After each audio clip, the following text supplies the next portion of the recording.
This is the incredible true story of a teenager who outsmarted banks, airlines, hospitals, and even governments, and later became one of the world's leading fraud prevention experts. His name is Frank William Abagnale Jr. Born in 1948 in Bronxville, New York, Frank's story reveals how intelligence and daring can both build and destroy a life. For several years in the 1960s he lived under false names, cashed millions of dollars in fraudulent checks, flew the world as a fake airline pilot, worked in a hospital pretending to be a doctor, and even passed a state bar exam to act as a lawyer, all before the age of 21. This program will follow Frank's journey from his troubled youth to his rise as a master imposter, his dramatic capture by the FBI, and finally his redemption as a security consultant. Frank Abagnale was born on April 27, 1948, the third of 4 children. His father, Frank Sr., ran a small stationery business. His mother, Paulette, was a French immigrant. The family lived a comfortable suburban life until Frank was a teenager. When his parents' marriage collapsed and they divorced, 15-year-old Frank was devastated. The custody battle and the breakup of the home left him angry and restless.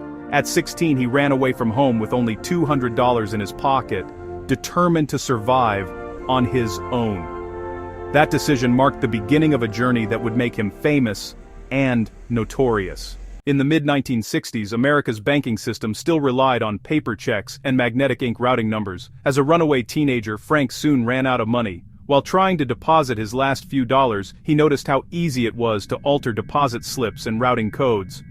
Using a borrowed typewriter and a keen eye for detail, he began to change account numbers and cash small fraudulent checks.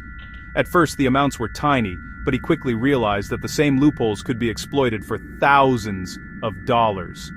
By age 17, he was traveling from one state to another, opening small accounts under false names and writing bad checks. It was the beginning of a criminal career built on charm, forgery, and nerve. Frank's biggest breakthrough came when he noticed the respect and privileges given to airline pilots. Pilots could travel for free in empty jump seats, book hotel rooms without prepayment, and were rarely questioned. Frank decided to become one of them, at least on paper. He ordered a Pan-American World Airways uniform by pretending to be a junior pilot who had lost his original, and forged an employee identification card.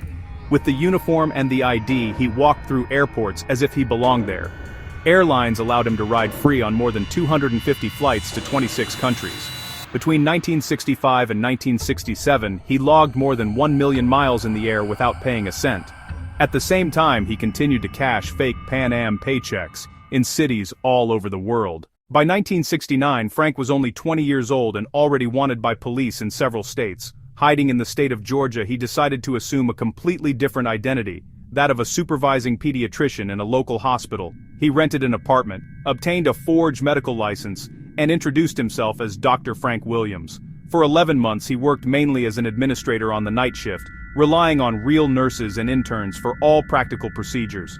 His quick study of medical terminology and his confident manner helped him avoid suspicion. Eventually he resigned, fearing that a real emergency might expose his lack of skills. Soon after leaving Georgia, Frank moved to Louisiana where he heard that the state allowed candidates to take the bar exam 3 times. He borrowed law books and studied intensively for weeks. Surprisingly, he passed on his 3rd attempt and received a position in the state attorney general's office as an assistant lawyer, still using a false identity. Although he served only a few months before moving on, this episode proved how far his audacity could carry him. By now, Frank's fraudulent checks had added up to millions of dollars. Pan Am alone estimated its losses at $2.5 million. The Federal Bureau of Investigation opened a major case against him. Frank used dozens of aliases, traveled with forged passports, and stayed just ahead of the authorities. Newspapers began to call him the Skyway Man. For nearly 4 years he escaped capture, moving through the United States, Europe, and South America. In late 1969, Frank arrived in Montpellier, France, under the name Frank W. Taylor. A hotel clerk who had seen a wanted poster recognized him and alerted the police. French authorities arrested him and he was later extradited. He spent several months in a French prison under harsh conditions, then was sent to Sweden to face additional charges, and finally, to the United States. By the time he stood trial in America, he was only 21 years old, but had already become one of the most famous imposters of the century. Frank served about 5 years of a 12-year sentence in U.S. federal prison. Recognizing his rare knowledge of check fraud, the government offered him early release if he would assist the FBI in investigating and preventing white-collar crime. He accepted the offer.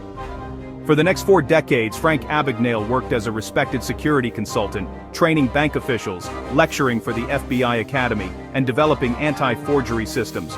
He married, raised a family, and never returned to crime. In 1980, Frank published his autobiography titled Catch Me If You Can. The book attracted the attention of director Steven Spielberg, who adapted it into the 2002 movie of the same name starring Leonardo DiCaprio as Frank and Tom Hanks as the FBI agent pursuing him. Although the film dramatized certain events for entertainment, it introduced millions of viewers to the remarkable real-life story behind the legend.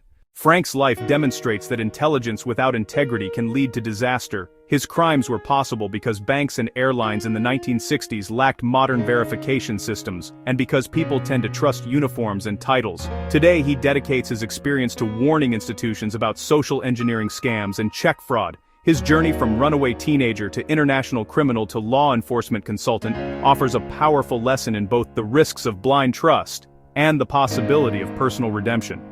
Thank you for watching this full documentary about Frank Abagnale. Subscribe for more true crime histories and remarkable real-life tales that shape the modern world.